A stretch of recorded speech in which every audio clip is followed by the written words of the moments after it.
Hey guys, and welcome back again to my channel and to another video. My name is Christy if you are new, and if you are already subscribed, thank you so much for subscribing. So today in this video I wanted to show you how I do some of my designs on Cricut Design Space. Actually today's video I'm going to be making my own stickers, and these stickers you can use on planners, you can use these on journals, just whatever you want stickers on. You can pretty much use them for anything. So I'm going to be using my Cricut to show you how I do that.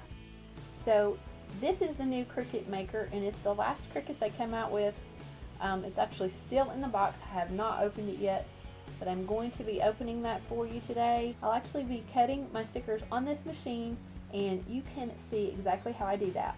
Okay, so it comes with this box, and inside is going to be some materials here for your first project, some cardstock material, and it also comes with fabric, because this Cricut actually will cut fabric without any backing. It comes with an actual fabric cutting wheel, and I'll get this out so you can see.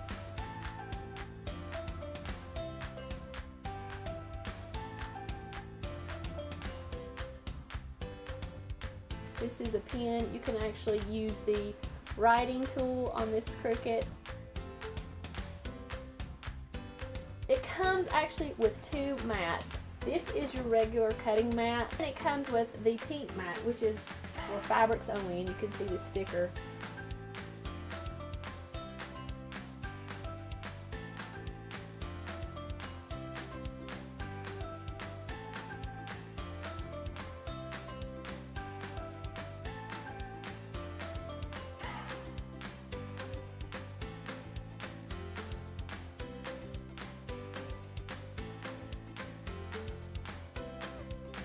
So we're going to hook this up, and we're going to cut out some stickers. So I'm using a program called Canva to create my stickers. I also use a program called Inkscape sometimes, just depending on what I'm doing.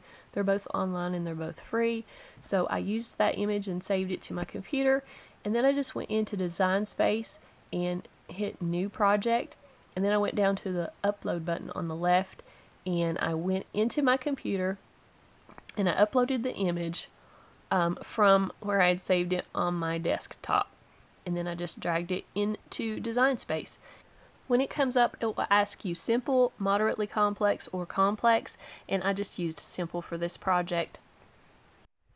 Then it will ask you to select and erase the areas you don't want, or in this case the background. I'm saving this as a print then cut image because I'm going to be printing my stickers. Cut images are more for vinyl or if you're doing stencils. So now I'm just uploading the image into my Design Space, and I also want to resize my image. So there is a box up here at the top. You can actually put in dimensions, or there is a little arrow down here you can actually drag to the size you want.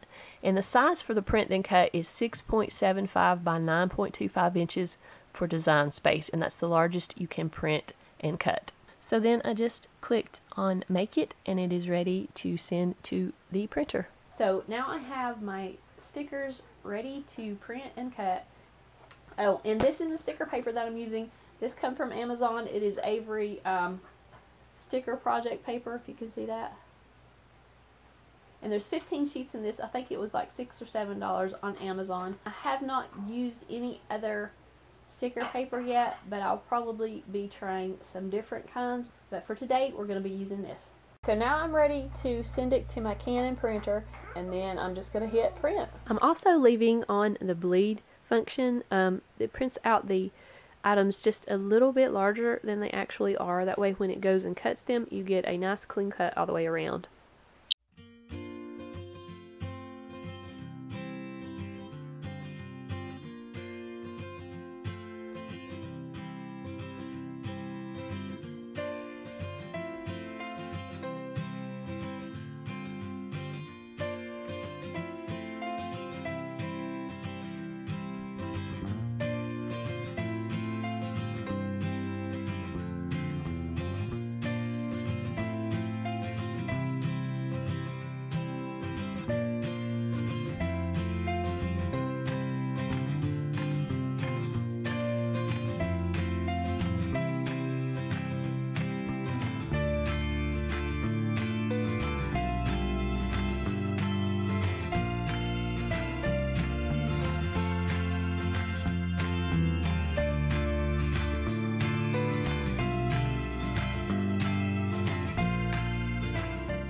Okay, so now I have all of these printed. I'm just going to bend the mat.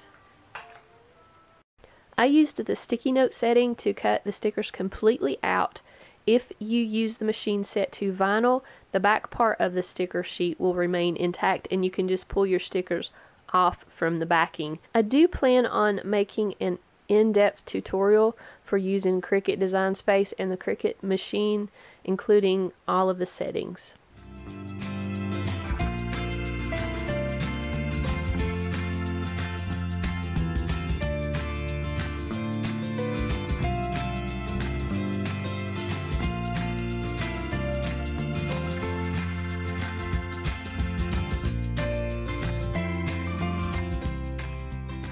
Thank you guys so much for watching this video. I hope you really enjoyed it, and I hope to be doing more videos like this in the future. I'm also probably going to be doing some more farmhouse signs. I hope you'll join my channel, and I'll see you in the next one. Bye.